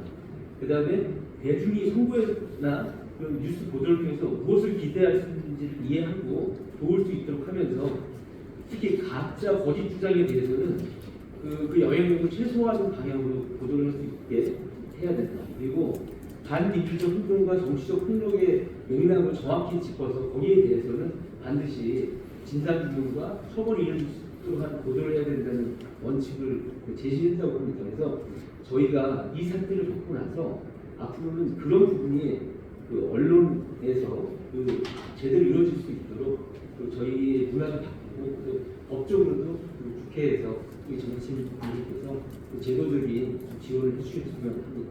이상 마치겠습니다. 그래, 뭐 듣고 보니까 이 영상 기자들이 가장 위험에 노출되어 있거든요. 그냥 문제 현장에 가까이 다가가야 돼. 그렇습니다. 위험을 불구하고 다가가야 돼. 근데 그걸 위하여 무슨 정책 교육이나 무슨 예방 장치가 있고. 예, 저희도 일단은 영상보도 가이드라인이라고 해서 이제 몇 년 동안 2018년에 그 저희 영상 기자들과 언론법 연구하시는 분들, 그 다음에 언론 통합을 하시는 학자님들 같이 해서 그 가이드라인 제정해서 그 특히 뭐 취재 보도에서 이제 이런 뭐 집회 시위라든지 위험한 현장, 그 다음에 어떤 취재를 위해서 판단이 필요한 것들에 대한 것들을 어떻게 제시하는 그런 가이드를 만들어서 공부하고 교육하고 있습니다. 그리고 아까 미국 의사당 침탈 그 전에 가지고 뭐 미국에서 만들어낸 예. 가이드라인 예. 그것도 굉장히 좋은 것 같아요. 예. 그래서 이 사실 대한민국이 그래서 이번 사건을 통해서 그런 것들을 같이 한번 그 저희 언론 통역자들과 뭐 학자분들 그다음에 뭐 언론법에 관련된 정치인들이 같이 한번 그런 것들도 만들어 보면 좋을 것 같습니다. 뭐 앞으로도 뭐 계속 갈등 국면이 전개가 되고 뭐 가짜 뉴스라든지 또 비민주적이고 반민주적인 것을 뭐 적극적으로 추동하는 각종 행태들이 많을 텐데 이 주제도 한번 하시죠. 굉장히 중요한 지점 같은데 그것을 주제로 한 또 하나의 토론을 한번 만들어졌으면 좋겠습니다. 네, 그럼 이왕 교수님 말씀해 주십시오. 우리 교수님은 헌법학자이고 헌법재판소 재판 연구가 오래 했었고 그래서 그 탄핵 에 대하여 다른 소상에 할 수 있는 그런 전문가학자입니다. 네. 성균관대학교에서 근무하는 이황태라고 합니다. 저는 세 가지 정도 말씀드리고 싶은데요. 첫 번째는 아까 전에 제작지에서 저항권 말씀하셔서 간단하게 말씀드리면 저항권이라는 것은 제작지에서 말씀드렸듯이 헌법상의 명문규정으로 보장되는 것은 아닌데요. 학설과 판례에 의해서 인정되고 있습니다. 다만 그 행사 요건 자체가 민주적 기본 질서에 대한 중대한 침해나 훼손이 있어야 되고 다른 방식의 구제 수단이 없어야 됩니다. 근데 지금 상황을 보면 오히려 비상개혁으로 인한 부당한 위헌적인 비상개혁으로 인한 그걸로 인해 침해된 민주적 기본 질서를 재판이나 수사를 통해서 회복하는 과정이라고 이해하는 것이 더 정확하다고 생각해요. 그 과정에서 그것을 오히려 저항권 행사의 대상으로 삼는 것은 법리적으로 성립할 수 없는 논리라고 생각을 합니다. 그리고 그 다음에 이제 만약에 다른 식으로 다투고자 한다면 구속 적부심이라든가 충분히 더 다툴 수 있기 때문에 저항권 요건에 하나하나 다 충족하지 못하는 사안이라서 이런 주장을 제가 볼 때는 전혀 성립할 수 없는 주장을 다운표로 국민들에게 가감없이 전달하는 것은 위험한 상황이라고 생각을 하고요. 두 번째로 제가 지적하고 싶은 것은 이 사법부에 대한 신뢰나 법에 대한 준수, 복종 이런 것들은 사실 우리가 그것을 법으로 강제할 수는 없습니다. 예, 그러니까 법은 중요하지만 법을 꼭 지켜라라는, 물론 뭐 안 지키면 처벌한다까지 할 수 있겠지만 처벌 강화하고 안 지키면 그거를 막을 방법은 없습니다. 예, 그러니까 법을 지키는 문화라든가 사법부 판결에 승복하는 거 이런 건 사실은 어떤 사회적인 자본이고 사회적인 자원이거든요. 그러니까 근데 우리 사회가 소중하게 여기고 갖고 나가야 될 그런 문화인데 최근에 어떤 정치적인 목적에 의해서 이 부분이 굉장히 많이 훼손됐다는 인상을 받습니다. 가령 뭐 대통령 측이나 여당 측에서 불법 영장, 불법 체포 그런 시민이 오히려 그러니까 그 영장 집행 과정에서 오히려 그 경찰관들을 체포할 수 있다라든지 저것이나 안내하는 시민들 그런 식의 주장들이 난무하면서 이런 그러니까 사회적인 자본 제가 아까 설명드린 그런 법에 대한 복종 문화라든가 존중 문화 이런 것들이 너무 많이 훼손되어 있다고 생각을 하는데 그 자체로 인해서 좀 자신의 위법 행위를 정당화하려는 그 심리적인 명분이나 근거로 적용될 것이 아닌가 그런 이번에 그 법원에 심판한 사람들에게 그런 식으로 작동한 게 아닌가라는 좀 우려를 하게 됩니다. 사실 이런 문화나 이런 것들은 훼손하는 건 한순간이지만 다시 쌓아가는 건 굉장히 오랜 노력과 시간이 걸립니다. 그렇기 때문에 제가 볼 때 이번 뭐 만약에 관련자들 처벌받고 뭐 만약에 정당한 법적인 어떤 처벌이 이루어진다 하더라도 우리가 이 문화를 다시 회복하는 데 앞으로 굉장한 노력과 시간이 걸릴 거라고 생각을 합니다. 그래서 우리가 좀 더 이 부분에서 좀 관심을 가지고 대응해야 될 문제라고 생각을 하고요. 마지막으로 제가 말씀드리고 싶은 거는 앞으로는 앞으로 문제 전 탄핵 심판이라고 생각을 합니다. 가령 일반 법은요 국가가 규정해서 시민들에게 국민들에게 관찰하는 것이기 때문에 가령 국민들이 그걸 거부해도 공권력의 주체인 국가는 강제할 수 있습니다. 가령 영장 같은 거 할 수 있죠. 국가기관이기 때문에 공권력의 주체이기 때문에. 하지만 헌법은 반대로 국민이 만들어서 국가에 적용하는 거죠.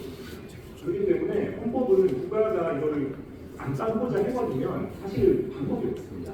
그렇기 때문에 역사적으로 헌법이 잘 준수된 국가의 사례는 많지 않습니다. 최근의 일이고요. 헌법을 잘 준수하는 문화가 성립한 것은 따라서 이 헌법 재판이라는 게 설령 물론 헌법 재판을 통해서 많은 헌법 준수 문화가 온 것이지만 헌법 재판이 나더라도 그거를 뭐 따르지 않겠다고 해버리면 사실 마땅한 방법은 없습니다. 하지만 지금까지 우리나라는 통치년 이후로 헌법재판소의 어떤 결정 또는 헌법의 문화 이런 것들을 그나마 존중하고 복종하고 승복하는 문화가 우리나라에는 있었던 것이죠. 근데 저는 이 부분도 이제 지금까지 법원의 판결에 대해서 강해졌던 그런 공세라든가 부당한 논리가 이제 앞으로는 헌법재판소를 향할 것이라는 예상을 하고요.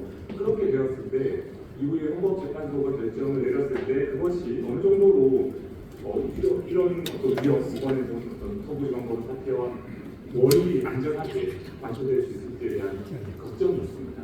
가령 가령 최근에 나온 비판들만 해도 너무 재판이 빠르다, 뭐 이런 것도 있고요. 그다음에 쟁점 정리가 과도하다는 그런 것도 있는데, 가령 비교해 보면 노무현 대통령 사건 같은 경우는 소추 이후로 1일 변론까지 18일 걸렸고, 박근혜 대통령 사건 25일 걸렸지만 이번 사건은 31일 걸렸습니다. 가장 늦게 1회 변론이 시작했고요.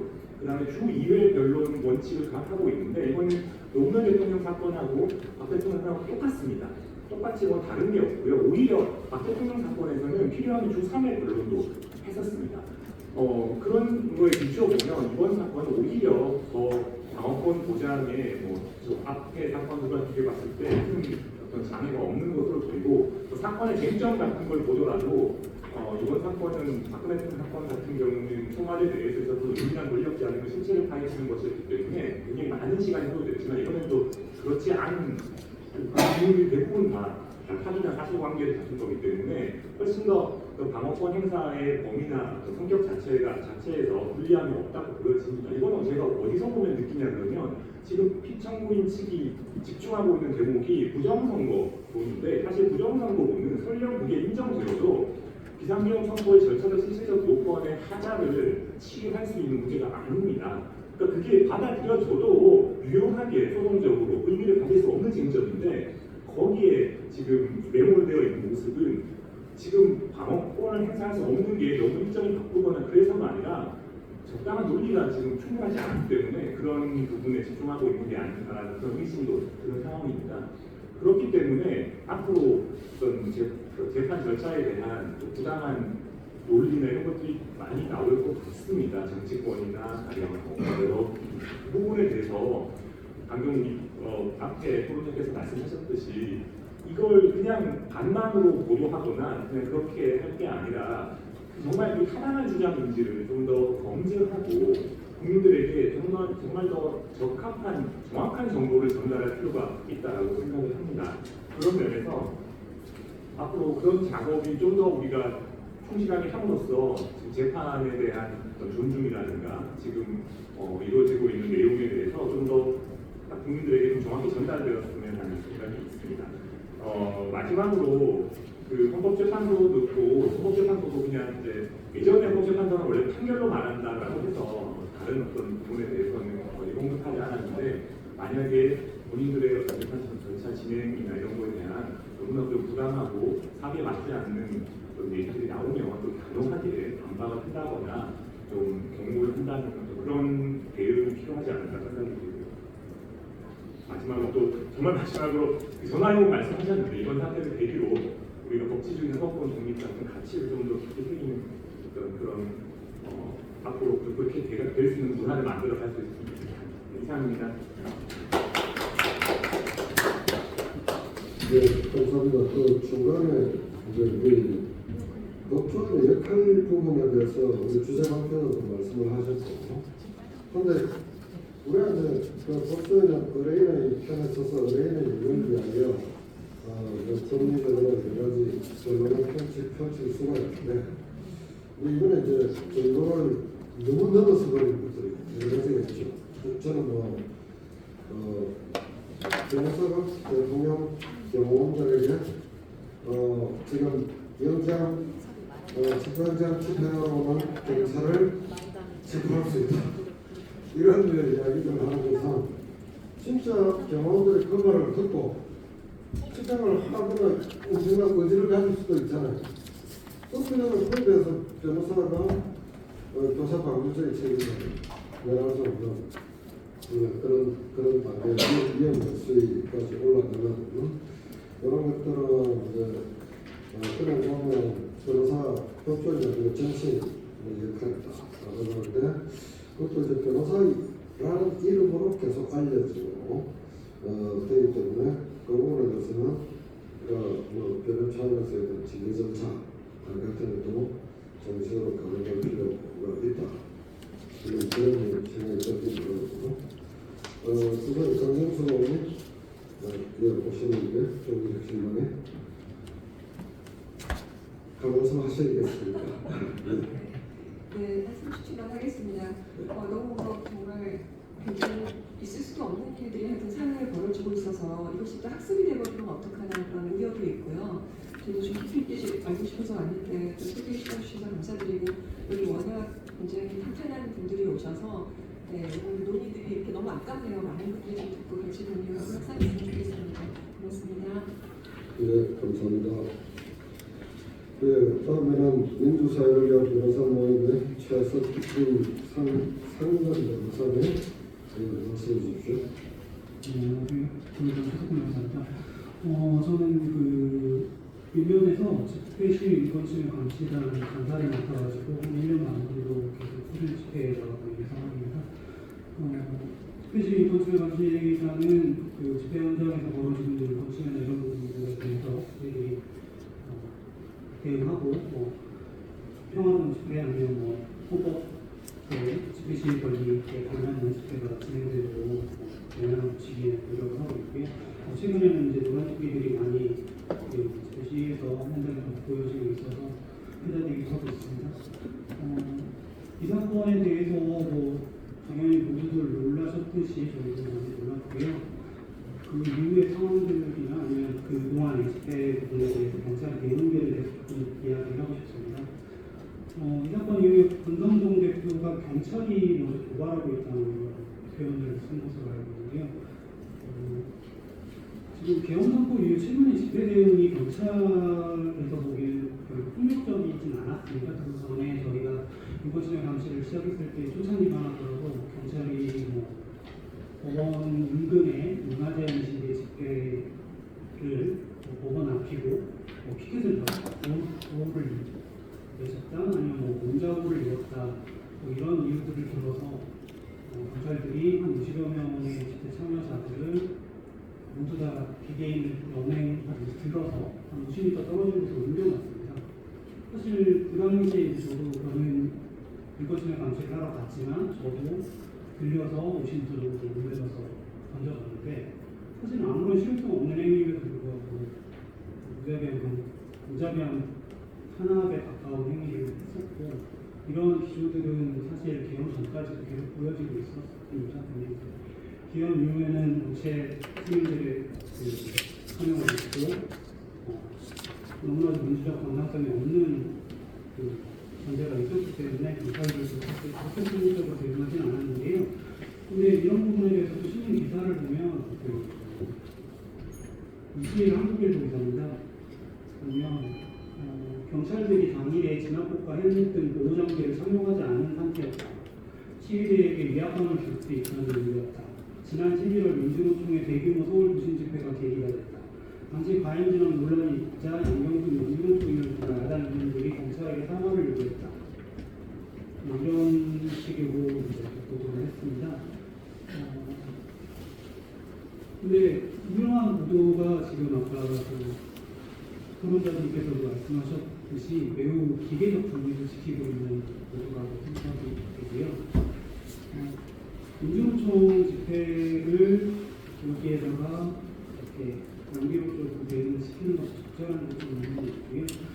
그거에 이제 한국 경찰 대응에 대해서는 또 이런 얘기가 나왔습니다. 경찰이 가격시에 대응하기 위한 차원으로 체류물과 분담봉 사용을 검토하고 있는 것으로 MBC에 확인했다. 현재 상황으로는 서울지법 습격과 같은 폭력 시위에 대응하기 어려움의 사실감에 일치가 되었다 하고요.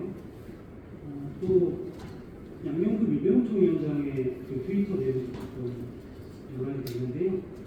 저들의 폭력은 경찰이 자초합니다. 극우 집회에 대해 그동안 너무나도 너그러운 경찰이었고 무슨 짓을 해도 어르신 한 살의 하대의 수준을 배우지 않았다. 현장 연예인 공소 소환은 또 없었다. 그러니 경찰이 폭력망했다. 민주노총이 하듯이만 해라. 이런 내용입니다. 사실 이 포스트에 대해서는 좀 논란이 여기가 있는 것은 사실입니다.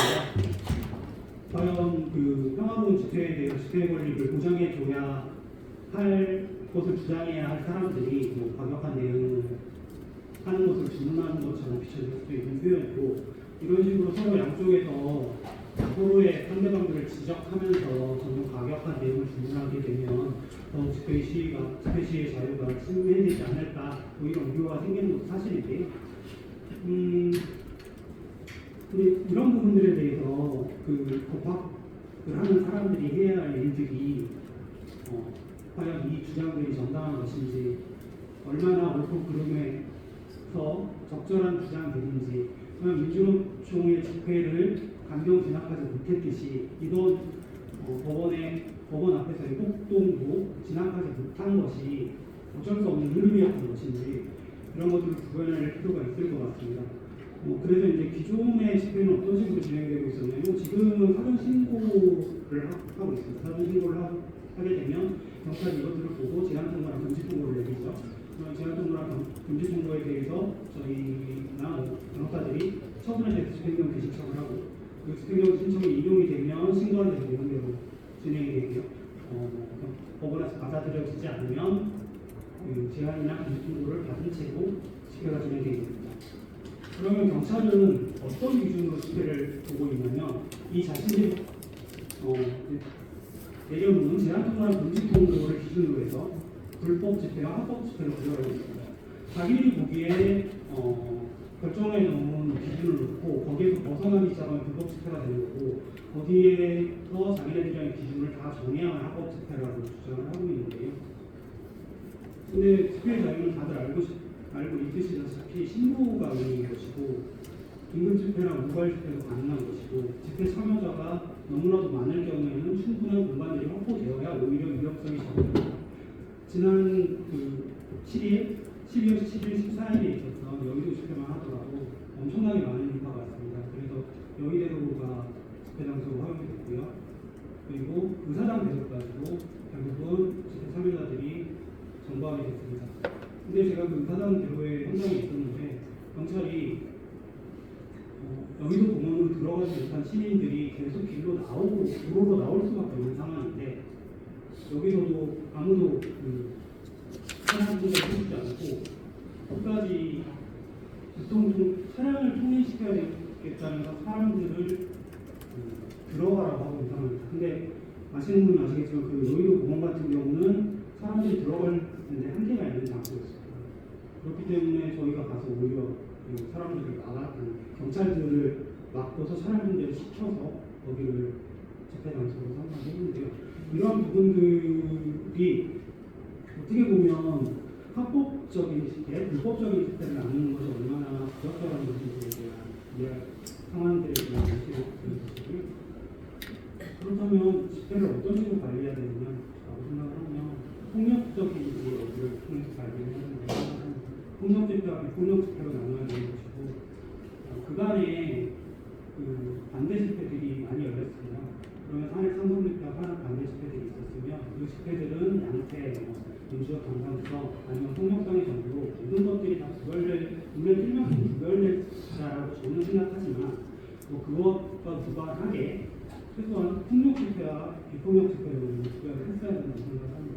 반대 집회 사람들이 찬성 집회 쪽으로 계속 넘어가서 폭력을 시도하고 욕설을 하고 이런 경우들이 생기면 경찰들이 충분히 집회 중재를 하고 그렇게 하지 못하도록 제재를 하고 해야 되는데도 불구하고 아니 둘 다 집회니까 둘 다 집회니까 우리는 어쩔 수 없다 라는 식으로 방기를 했었고 그런 방기 속에서 오히려 반대한 할아버지들이 깃발 들고 찬성집회 쪽으로 왔다가 폭력사태가 일어나서 사찰을 들어가고 이런 일들이 워낙 있었습니다. 이런 부분들에 대해서 경찰이 계속 시정을 요구했지만 경찰이 아무런 행위를 하지 않았고 이런 부분들이 결국은 서울지방 법원에서도 일어나는 일이라고 생각합니다.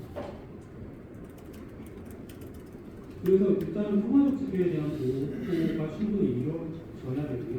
그리고 집회 규정의 분리에 대한 경찰의 권한을 충분히 인식이 있다. 그럼에도 불구하고 이것 또한 양비론적으로 둘 다 합법적인 집회니까 우리는 어쩔 수 없다. 아니면 둘 다 불법적인 집회니까 어쩔 수 없다라는 식으로 경찰이 폭력을 대응하는 순간 벌어지는 폭력행위에 대한 제지는 사후적인 것이 될 수밖에 없는 것 같습니다. 그리고 현장 대응의 전문성도 필요하고 지금의 대응은 어떤 특정 세력이다라고 생각하는 세력이 한 주체 측을 놓고서 위협점을 보고 대응하는 경우가 많습니다. 가령 민주노총 집회다라고 하면 진압복을 입고 나서 미리부터 진을 치고 있고 지금 태극기 집회 같은 경우 사실 할아버지들이 많기는 하십니다. 원래적으로 하죠.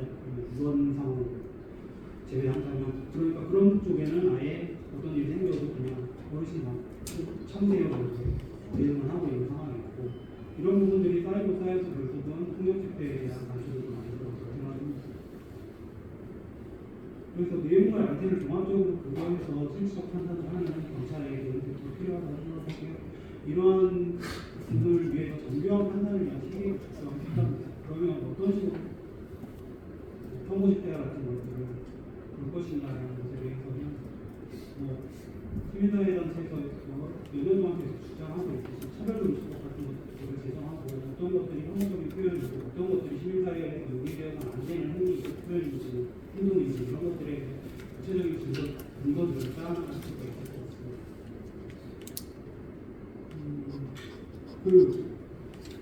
지금 상황에서 앞에 선배님께서 말씀해 주셨듯이 법률가의 역할이 매우 중요하다고 생각합니다. 법률가들이 어떤 가치 판단을 소극적으로 법률적으로 제대로 하지 못한 채 그냥 서로의 주장들을 비판적으로 말하고 있고 언론이 이것을 기계적 중립이나 양비론으로 받아쓰고 있고 이러한 것들이 여러 호도의 제도를 통해서 이미 어느 정도 방법이 드러났듯이 명태균식으로 여론 조작을 이루어내고 이러한 것들이 다시 또 우리에게 영향을 미쳐서 여론이 바뀌고 있으니 우리는 헌법적으로 옳은 일이지만 법적으로 옳은 일이지만 이런 것을 자중해야 된다. 이런 요구도 생기고 이런 주장들이 계속 반복되는 현상들을 끊는 것은 결국 전문가들이 해야 되는 일이라고 생각합니다. 이명박 정권 전에 댐을 만들면 물이 정화될 것이라고 주장하는 전문가들이 계셨습니다. 그분들이 어떤 자신들의 발언을 책임을 졌는지 모르겠지만 그런 식으로 전문가들이 자신들의 발언을 책임질 수 없는 이야기를 아무런 양심의 가책 없이 말하고 이런 것들이 언론 그대로 받아쓰고 비판되지 않는 상황이 반복되고 이런 그분들의 오직 무지성적인 그리고 전문가들의 판단에 대해서 신뢰를 잃는 행위들이 불어나고 있습니다.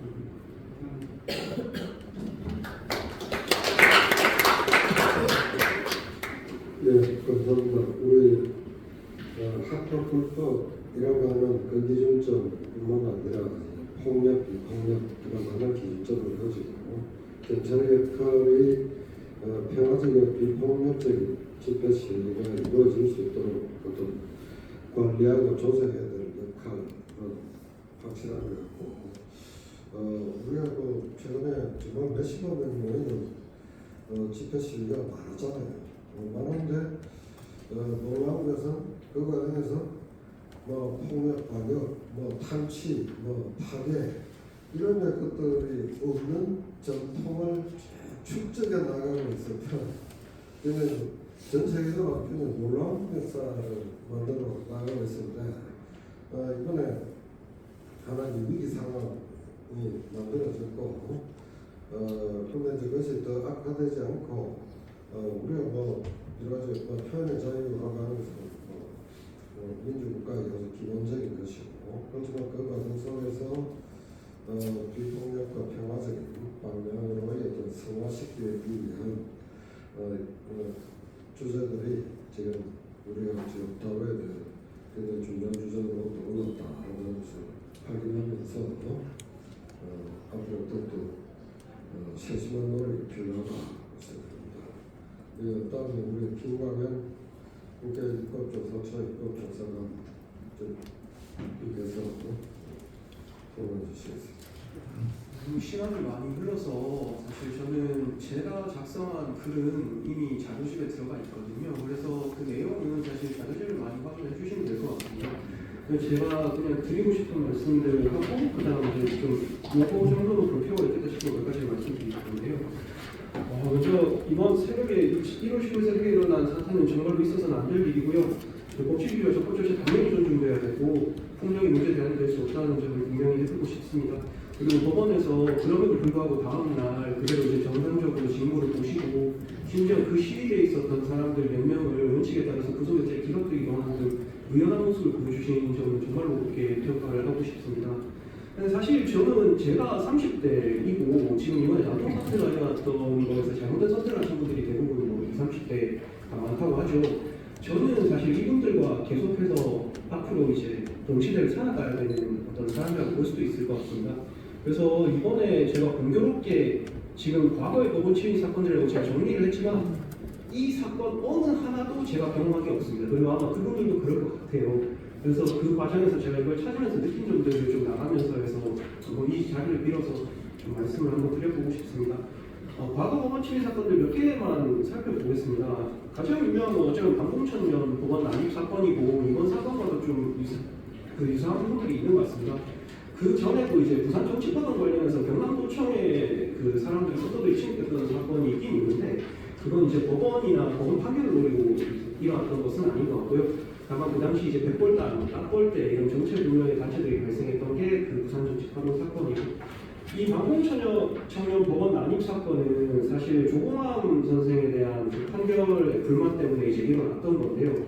이 방공청년들이 이제 청사 내에 난입을 해서 친공 판사를 타도하라 그리고 이제 난동을 피우기 시작했습니다. 그래서 이분들이라고 하면 좀 그렇긴 한데 여튼 이 사람들이 고등법원장을 면담을 결국 했고 이때 고등법원장이 항소하는 기회가 있으니 돌아가라라고 해서 결국은 돌아가게 됩니다.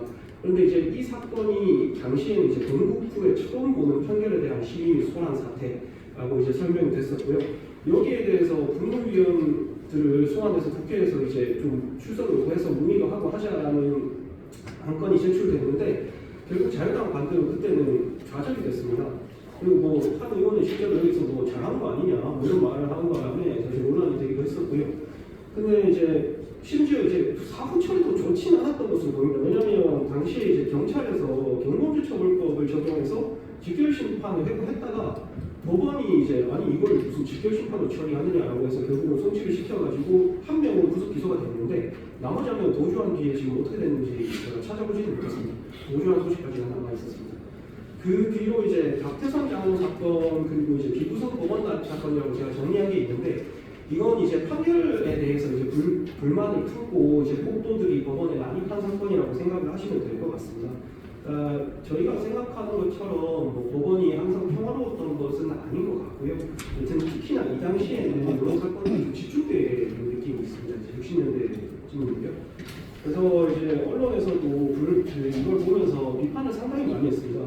뭐 입법부나 행정부의 각종 데모 사건이 뭐 여러 차례 발생한 바는 있지만 법원에 대해서 이렇게까지 하는 게 이게 지금 허용이 되는 거냐 이런 비판적인 언론의 논조들이 많이 발표가 됐었습니다. 그 이제 4페이지에 무장군인 법원 난입 사건인데요. 여기서 무장군인들이 그때 당시에 이제 대일관계 정상화랑 관련해서 학생들 시위가 있으니까 그럼에도 불구하고 이제 판사님이 소신에 따라서 결국 구속영장을 일부 기각을 했습니다. 그러니까 이제 기각 직후에 권총과 소총을 무장한 군인들이 이제 법원에 당직실에 난입해서 그 판사를 찾다가 판사가 이제 집에 갔습니다. 퇴청했습니다.라고 하니까 이제 집까지 따라가가지고 이제 그 구속영장 왜 기각하냐 따지면서 이제 유정을 행사했던 사건인데요. 이 부분에 대해서 당연 대법원에서 엄중 항의할 것을 결의하고 실제로 국무총리가 국회 출석해서 뭐 사과드린다 하기도 하였고요.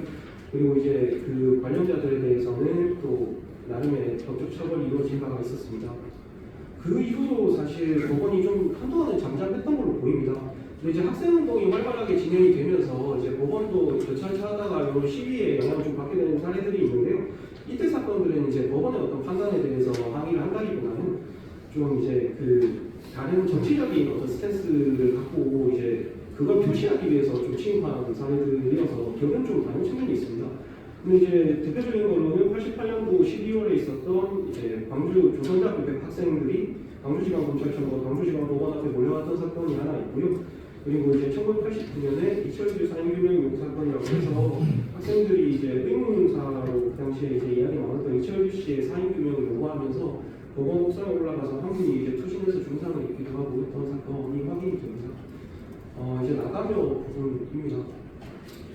사실 우리 법원은 이제 95년에 법원사라는 책을 펴낸 바가 있고 그걸 보면 이제 법원이 그간 불국의 현대사를 이제 국민들과 함께 겪으면서 경험했던 여러 사건들에 대한 내용이 정리가 되어 있습니다. 본문에 실리진 않았는데요. 이제 판사 개인에 대한 협박성 극보가 나붙은 경우도 있고요. 그리고 이제 뭐 자택에 활병이 추측되는 사건도 있었습니다. 80년대 중반부터 90년대 초반까지는 대학생 등 뭐 방송객들이 법정에서 보호를 놓친다거나 아니면 이제 민간을 그러니까 모래를 불러서 재판을 정상적으로 진행하지 못한 사례들이 꽤 있어서 뭐 법정도란이라는 단어가 흔히 등장했습니다. 저는 이런 시대를 사실 다 지나고 이제 저는 이 활동을 어떻게 보면 이제 변호사 활동을 시작하게 됐는데요. 그러니까 뭐 저희 세대 저를 포함한 이제 저희 또 저 밑에 세대한테 사실 법원의 평화나 아니면은 뭐 법정에서의 존중, 뭐 법원 존중 이런 것들은 뭐 사실 당연한 마음이 있습니다. 당연하게 생각을 하는데 어떻게 보면은 그런 시대가 다 지나가서 지금과 같은 시기가 왔다는 걸 좀 말씀을 드리고 싶고요. 그 법원 존중이나 법정에서의 평화라는 게 사실 그렇게 쉽게만 얻어진 건 아니었던 것 같다는 생각을 이번에 조사를 하면서 좀 하게 됐습니다. 뭐 과거에부터 현재까지 공통적으로 사실 법원에 대한 공격에 모든 사람들이 경각심을 크게 갖고 있는 걸 확인할 수 있고요. 이게 이제 법원에 대한 공격 자체가 이제 법치주의 자체에 대한 공격을 뜻하는 것으로 생각을 합니다. 우리가 당연하게 누리고 있는 것들이 사실 여러 과정을 거치면서 얻어진 소중한 것들이라는 것을 이번에 좀 잘못된 선택을 하신 분들도 좀 알아주셨으면 하는 마음이 있습니다. 다시는 이번과 같은 일이 반복되지 않길 바라면서 글을 했습니다. 감사합니다. 네, 감사합니다. 이 법원사에 상당히 나와 있긴 하지만 우리 김광현 그 법조사관님이 몽땅 다 찾아내네요. 보면은 각종 공격하고 이런 것을 일단 처음에서 공동적으로 확실하게 해석을 시켜주고 아마 이걸 통해서 보니까 마침내 그때 민주주의는 신뢰 피를 먹고 자라고 이 말인데 그 다음 말이 있어요. 신뢰 칼로 지켜진다 이런 말이 있습니다. 피를 먹고 만들어지지만 그냥 공짜로 지켜지는 것은 아니다. 그래서 경각심을 가지고 시민이 무슨 칼을 들고 방어를 해야 된다는 건 아니지만 그만한 각오로 하나의 민주적인 제도가 제 역할을 할 수 있도록 지켜가야 된다는 것이고 저희들 그 한국법원교수회에서는 오늘 밤부터 성명서를 돌리기 시작해가지고 지금까지 221명의 교수들이 성명서에 성명을 한 것으로 돼서 아마 오늘 중으로 최종 발표가 날 것으로 생각합니다. 우리 공동주최자인 차규건 의원님 아까 약속 때문에 중간에 이탈을 못하고 계시는데 종합적으로 말씀해 주시죠. 이 공동 주최한 조익실 차기건입니다. 저는 영화 그 신과 함께라는 것을 이렇게 보면 상당히 비현실적인 주제를 다루는데 그 당시에 화살촉이라는 영화 캐릭터에 대해서 상당히 소름이 돋았던 그런 기억이 있습니다. 근데 이거는 정말 상상할 수 없는 혹은 아닌 폭동 사태를 보면서 그 영화 속의 그 화살촉이 상상 속에만 존재하는 것이 아니구나. 우리가 같이 호흡하고 있는 이 땅에도 지금 이 시점에 그 화살촉들이 존재하고 있지 않는가. 그래서 실제로 그분 난이 폭동한 그 사람들에 대한 엄중한 처벌도 처벌이지만 그런 사람들을 난이 폭동하게 부추긴 이 사람들에 대한 더 엄중한 근본적이고 정말 철저한 조사와 수사, 처벌이 반드시 필요하다. 그렇지 않으면 이런 사태가 언제 또 다시 발생하더라도 이상하지 않을 수가 있다라는 그런 우려를 가지고 있습니다. 그래서 오늘 우리 오기영 의원님께서 주도로 이제 하셔서 박희선 의원님께 공동 토론회를 개최를 하게 됐는데 발제하신 그 한 교수님과 토론해 주신 여러분들 의견 잘 들었습니다. 이번 위기 상황은 민주주의 적들의 민주주의 침탈에 대한 위기 상황을 저희 사회가 아주 엄중한 인식을 하고 함께 근본적인 대책을 함께 재해를 해체해 나갔으면 좋겠습니다. 감사합니다. 감사합니다. 우리 발제자 한성원 교수님 여기까지 좀 토론 듣고 하신 말씀 선생님 좀 추가해 주십시오. 네, 부족한 학생들한테 토론자께서 훌륭한 그런 말씀들을 많이 하셨고 오늘 주최해 주시는 민주당과 조국신당 분들도 감사드리고요. 여러분은 저에게 직접 질문을 하신 거는 없으신 것 같아서 자연스럽게 한번 섭섭드리겠습니다. 한 가지만 제가 아까 이제 말씀드릴 때 좀 깎을 게 있어서 마지막 코멘트를 하라고 하시니까 이제 비상경 선포가 대통령의 고유권한이다 이런 얘기를 하는 것 같아요.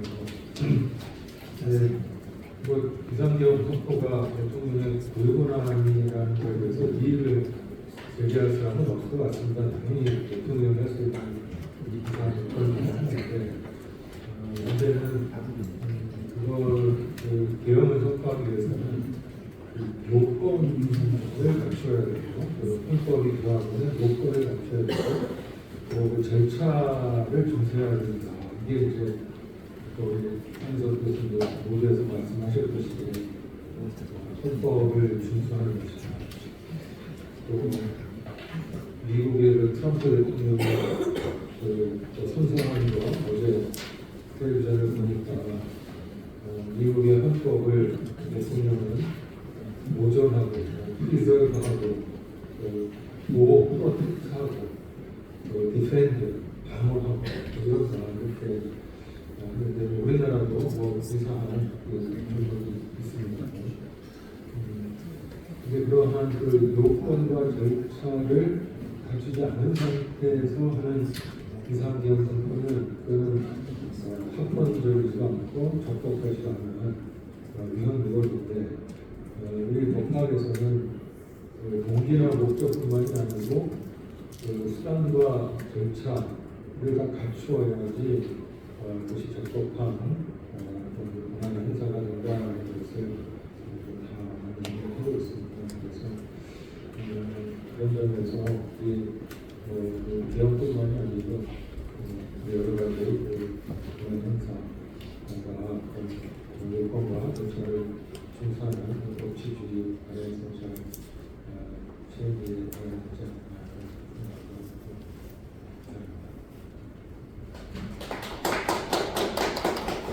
우리 다들 김광현